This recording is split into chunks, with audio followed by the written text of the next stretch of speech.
Different Juice podcast. Special guest, Hannah C in the building. Yo, okay. Cutting to the chase. In this episode, Hannah's gonna be talking about her experience at the Conjuring house. Oh my god. And so a little background story. Me and Hannah, we go back about all the way to 6th grade. My God. How long ago was that? Oh, man, over 10 years ago. Nuh-uh. Get out, Dude, really? 11, weren't we 11? Yeah. Wow. Holy shit, that's insane.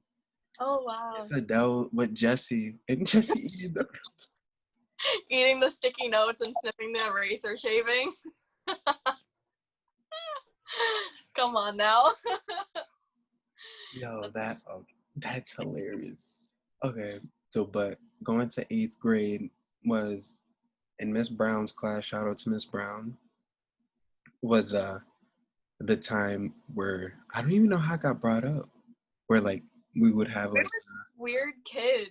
Yeah, I know, like I don't know. I know I was weird. I was fucking weird.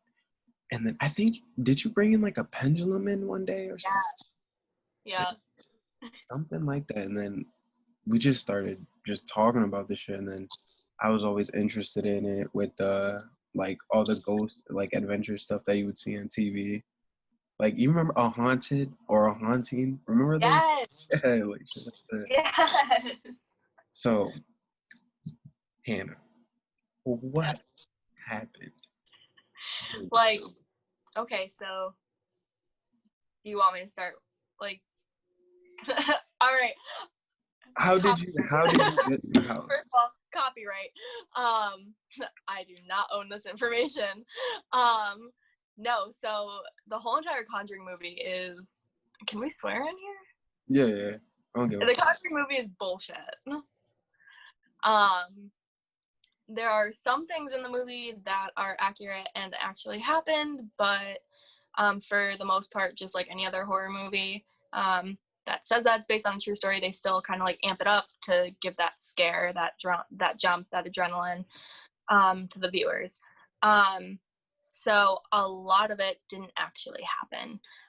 So in 1971, the original family, the Perron family, moved into the Conjuring house, which is now known as the farmhouse on Round Top Road. And so they moved in 1971, and they kept getting like activity like here and there, and they weren't like really feeling like it was like a safe home at the time. And all this information is coming from Andrea Perron, which is one of the daughters of, the outside, which is one of the daughters from the original family, the Perron family. What basically happened was they ended up getting hold of Ed and Lorraine Warren, which are the investigators that have done a lot of cases in the US, along with where the second Conjuring film came from, which is in England. And so they showed up, but they showed up unannounced, and they came with a priest and a medium. And that was never told to Carolyn and her husband, which is the mom and the father. And so what basically happened was the medium started doing a seance, and what went wrong wasn't the conjuring of a spirit. It wasn't the possession of whatever. It was the fact that she started doing seance, which was led to conjuring a spirit that wasn't welcomed. And the Perron family had no idea that this was what was going on. They were never told about that information, so they did it without any permission. And so at that point, Carolyn, the mom, ended up getting physically thrown, picked up and thrown into the other room, which is now known as the dining room in that house. And so basically, Carolyn's husband at that point got up and went to go check on his wife. Because, I mean, like, if your freaking wife gets picked up and thrown, you're going to go check on her. Mm. And so Ed Warren physically held him back and was like, no, like, you can't do that. And so the husband punched him in the face. And this whole time, like, the kids are watching this. And Andrea wrote 2 books on, like, the real story of the Conjuring house. And so at that point, the Perron family obviously realized that the Warrens conjured a spirit that they didn't know how to close back in. And so they were never welcomed back into that household. They were immediately kicked out of the house. And a couple weeks later, the Warrens showed back up to go check on Carolyn, and they were kicked out. So in the movie, it shows that Ed and Lorraine Warren stayed throughout the entire time, helped the family, was all happy and rainbows and unicorns, and they saved the world at that point. That didn't happen. No way. They weren't welcome. They weren't liked. And that's not even like just the case for the Conjuring house. It's in a lot of cases. So it's like the Warrens were looked at as such great people and that they helped everyone and saved everyone, and that just isn't the reality of it. Again, like, I didn't experience it, but it's coming from the original family.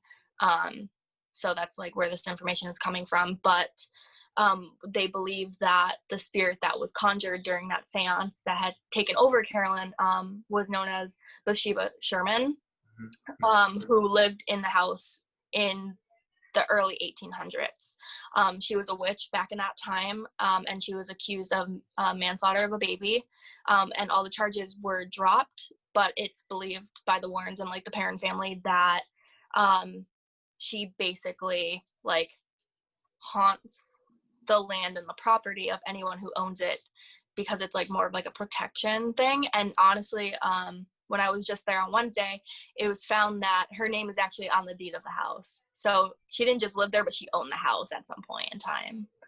Yeah, they found like the deed of the house. So I thought that was really cool.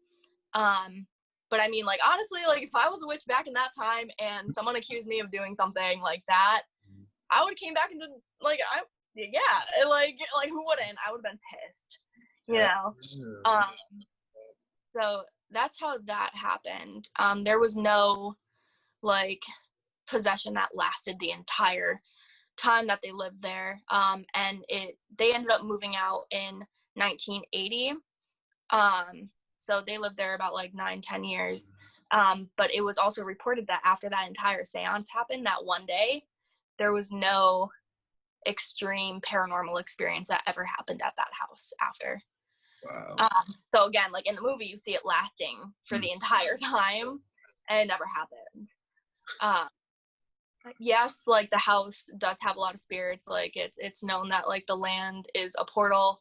I mean, like, yeah, like you can feel it, you know, like you can feel it when you get there.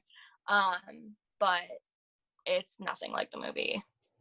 It's known as like the most haunted home in America, but What, dude? like you definitely get experiences there. Like the activity does happen. Like you do pick up voices, you do hear things, you do see things, but I was always like thinking that it was going to be like super negative, like something traumatic was going to happen, like a door slamming on me, or like I was going to get like thrown or something. And that's why I never went. But I was like, screw it. Like I went Wednesday night and it was awesome, and nothing happened. So Do you think that was just that night though? Maybe? yeah, like, because activity happens whenever it happens, you know. There's no like time frame of like, all right, we're coming tonight, we're coming tomorrow, and then we have like the weekend off, you know what I mean?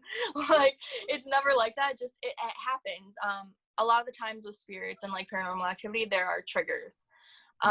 So I don't know, like there could be like, for instance, like at their house, they have like a few like stuffed animals and like some kid toys there, and they're known as trigger objects. And a trigger object is just an object that will trigger the activity to happen because it's something that the spirit is attached to, basically. Wow. Easier way to say it. Yeah. Now you said that place is like a portal. So does that mean like, would it technically mean like, say because when we talked earlier, you said that you could pay and stay the night there.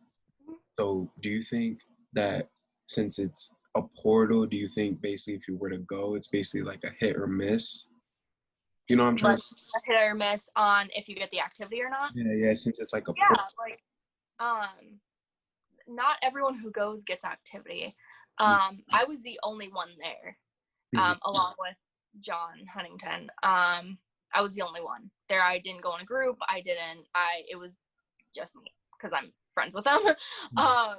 So like when you get a bigger group of people, you have a lot more bodies in the house. You have more energy that's roaming around.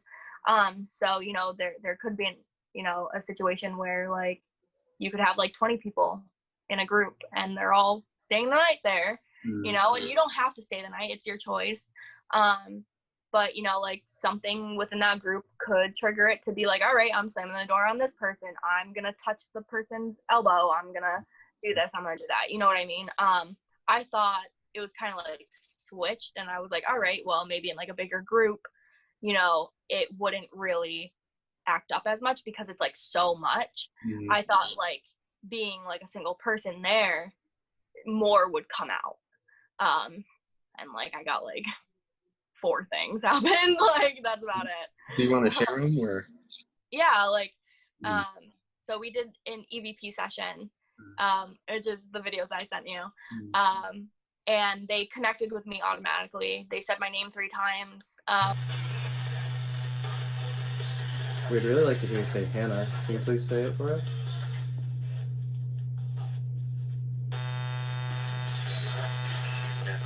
Hannah. Oh, Did you hear the wow. guy? Yeah. We started in the library there, and we went to say goodbye and tell them that we were going to move to another area in the house, and we picked up a woman's voice and the guy's voice saying to stay. That's a weird voice. Bye.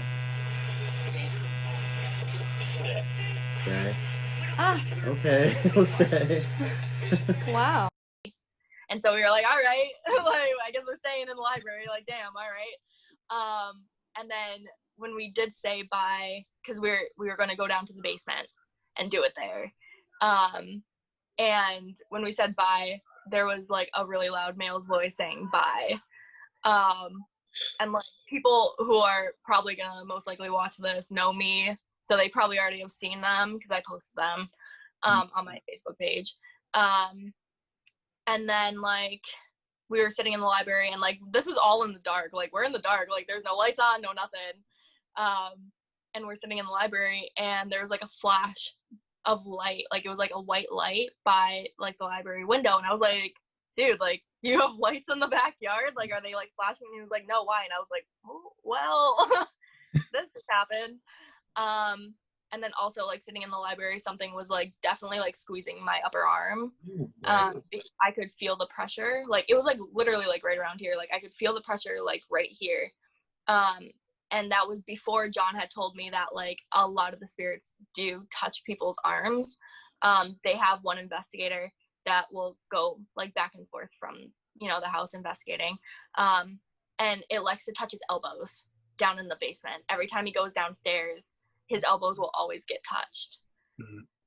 Other than that, that's it. There really wasn't a lot that happened. I kind of felt disappointed. Now I'm not gonna lie, because like like the paranormal is like my life. I'm knowledgeable in that area. Like I said earlier, you can ask me about science, math, English. Nope. Ask me about spirits. I know it. So it's like, I don't know. I was like hoping for more, but I'm welcomed back. So I'm going to try and find a day to go back and stay the night. And yeah. Would you recommend like someone like me, for example, that's like interested in it, but like I never like actually go out and do that shit? Yeah. Would you say like if safe for like me to go out and say if I brought like because you know how people are, oh, let's bring a weed board or whatever. Yeah, so that's funny. So like, no, I wouldn't recommend bringing a Ouija board of your own there. They're not gonna like tell you not to do it, you know what I mean? Because like if you're going there for the experience, and if you're going there to investigate, to feel that, to be present in that energy, whether it happens or not. Like I said, my experience, I didn't really get anything. It might be different another time I go, but I would definitely say that, like, if you feel like you're interested and you want that experience, even if you have fear or whatnot, like, do it, you know, like, at the end of the day, it's not going to harm you. It'll get more of your fear and anxiety more than anything else. And so, like, I would recommend it, you know, especially if you're like a fan of the movies and everything and you want to learn more. Like, why not? They give you a whole tour of the house and then you get to stay the night. It's the original, like, who wouldn't want to? Oh, and the pictures that you showed me, and that's on your Facebook. The lady. Are you able to talk about that? Yeah. Yeah. Oh my God. Yeah, and then, you know, so you're talking about the cabinet photo. Yeah. That was in the basement? Yeah, no. So, like, that photo was an original piece of, like, it was like a cabinet or something that the kids were able to crawl into and draw in, as you can see. And so if you were to, like, zoom in that photo and, like, look at, like, the top right hand corner, you'd see, like, the little drawing of a woman's neck bent. And back then, like, the family, like, the kids would always talk about seeing, like, a crook-necked woman. And so that's basically what it is. That's, like, the original drawing. Like, one of the kids back then drew that on there, and they kept it. Oh my God. Are you able to, like, mention out about the live stream with the green dot? Yeah. No, so they did a 24/7 live stream for a week at the Conjuring house. And so I forgot the exact piece of equipment of, like, what it's called. Oh my God.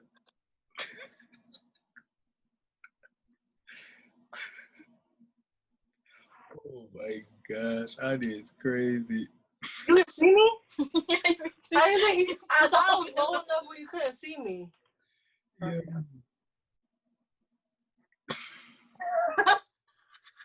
Y'all niggas is crazy. What is that? Is that Mary? Yeah. She was like a grown man. It's recording on here. I'm sorry. Oh my God. Maybe you can, like, cut that out. I don't know. Yeah. I forgot the exact equipment of what it's called, but it's this piece of equipment where it, like, shoots out, like, the green dots, and it picks up the movement, and it'll, like, detect, like if I'm standing there and the green dots on me, it'll and, like, my arms in, like, a stick figure type of way. And so they picked it up one night, and you could see it, like, bend, the head bend, and then, like, John was like, hey, like, can you, like, please, like, try lifting your head? And you could see, like, the stick figure, like, slowly, like, move up. Yeah. I wish I was there for that. We tried getting that piece of equipment to work, but, like, all the technology in that house that night was, like, freaking out. It would, like, not work. I believe this is so the piece of equipment you're talking about, is this something similar? Do you remember in Paranormal Activity 2 when they set that up in the house? I think it was, do you know what I'm talking about? Yeah, it was one of them where it was on, like, a game system. Like Xboxes and Wii's, the one that, like, picks up where you don't need the remote controllers. It just, like, automatically detects your body movement in front of it, and that's kind of like what it is, because, like, when you shut off the lights and you, like, have, like, a phone or, like, a camera recorder, like, it'll pick it up, but, like, you can't physically see the dots. That's what was in that movie. But I know what you're talking about. Oh, okay. But is it as if, like, kind of follow the same? Sort of, yeah. That's, like, basically what it is, except it's, like, a whole camera.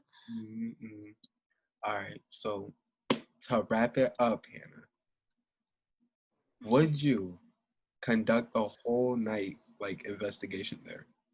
Yeah, I'm planning on it. I'm probably going to, like, next week. A whole overnight investigation? Yeah.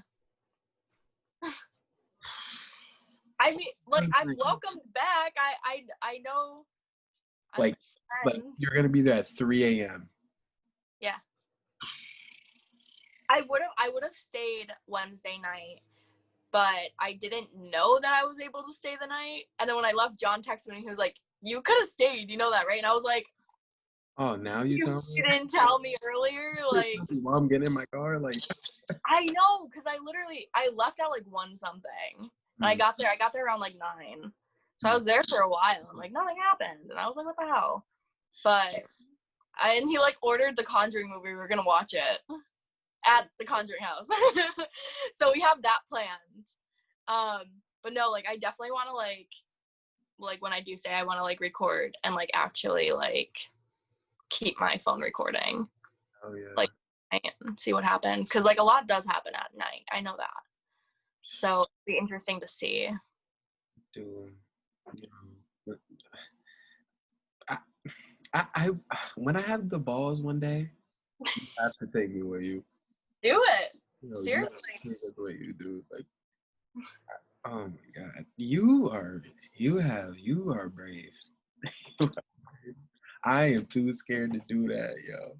Oh, I would go, but I can't do no overnight. Like you're gonna spend the night there? Hell yeah. Oh gosh. Yeah. You know why I'm like so hesitant? Like what scares me is because when you say the portal thing, I feel like anything can come. It's not like, well, that's what it is.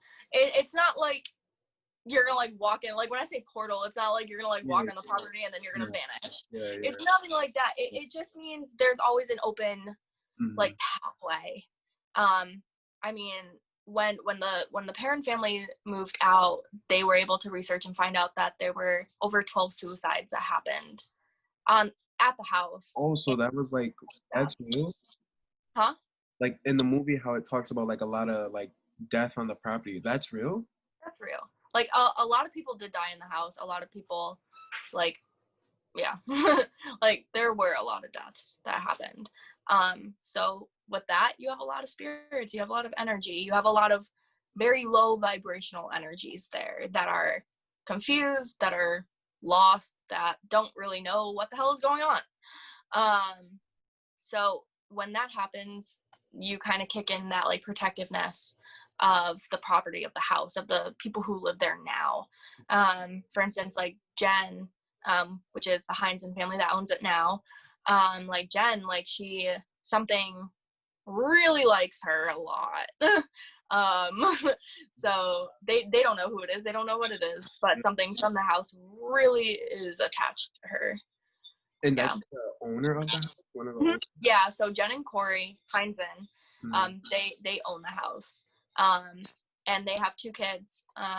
They've been paranormal investigators for years now, like over like 20 years. And then John Huntington, my friend, he's a paranormal investigator. He grew up with Corey and has been investigating with him for over 10 years. So that's kind of how like I got the in on the house. So that's how that happened, which is why like I'm able to go back. Dang, that's so dope. He lives there. He's been living there for over a year with Corey and Jen. So yeah. That's dope, Anna. Yo, I'm proud of you, yo. That's dope, yo. So no, for real, like to see us like talk about this like when we're younger and like be so like engaged. Yeah, Mr. Oh, you look like the girl from the last exorcism. Like now look at me. No, that's dope, yo. Hats off to you. That's what's up, Hannah, yo. That's what's up. Dang, but thank you for real for coming on and like sharing that. Oh, of course.